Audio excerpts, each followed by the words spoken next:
ആരോഗ്യത്തോടെ ഇരിക്കാം. മികച്ച പരിചരണം ഞങ്ങളുടെ ഉറപ്പ്. Shoranur medical trust, Shoranur. Shoranur railway station പരിസരത്ത് നിന്നും 39.08 ലക്ഷം രൂപയുമായി മഹാരാഷ്ട്ര സ്വദേശിയെ പോലീസ് അറസ്റ്റ് ചെയ്തു.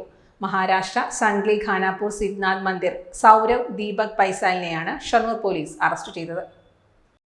മഹാരാഷ്ട്രയിൽ നിന്നും കായംകുളത്തേക്ക് സ്വർണം വാങ്ങാൻ കൊണ്ടുപോകുന്ന പണമാണെന്നാണ് ഇയാൾ പോലീസിനോട് പറഞ്ഞത്.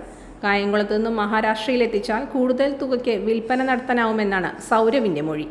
ഉച്ചയോടെ ഷൊർണൂർ റെയിൽവേ സ്റ്റേഷൻ പരിസരത്ത് നടത്തിയ പരിശോധനയിൽ 2 ബാഗുകളുമായി പോവുകയായിരുന്ന ഇയാളെ സംശയാസ്പദമായി കണ്ടെത്തുകയായിരുന്നു. ട്രോളി ബാഗിൻ്റെ അറയിൽ ഒളിപ്പിച്ച നിലയിലായിരുന്നു പണം. ഇൻസ്പെക്ടർ വി രവികുമാറിൻ്റെ നേതൃത്വത്തിലുള്ള സംഘമാണ് ഇയാളെ പിടികൂടിയത്. NDPSയുമായി ബന്ധപ്പെട്ട സ്പെഷ്യൽ ചെക്ക് നടത്തുകയായിരുന്നു.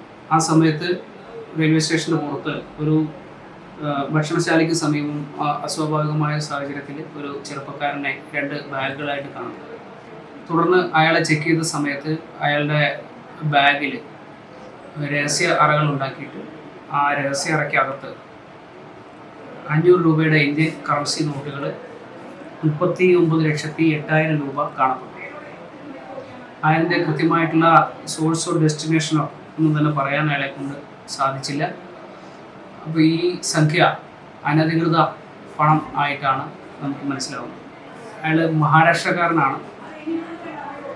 കായംകുളത്ത് ചെന്ന് സ്വർണം വാങ്ങിക്കുന്നതിന് വേണ്ടി പോവുകയാണെന്നാണ് പോലീസിനോട് പറഞ്ഞിട്ടുള്ള മൊഴി. ഈ സംഭവത്തെ സംബന്ധിച്ച് ഇൻകം ടാക്സിനും വിവരം അറിയിക്കുന്നുണ്ട്. നമ്മുടെ ഇൻറ്റിമേഷൻ കിട്ടുന്ന മുറയ്ക്ക് ഇൻകം ടാക്സ് വിഭാഗം ഇതിൽ വിശദമായിട്ടുള്ള അന്വേഷണം നടത്തും.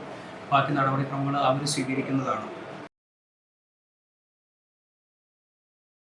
Dot view news. കാഴ്ചകളാണ് ലോകം. കണ്ടു തുടങ്ങുക.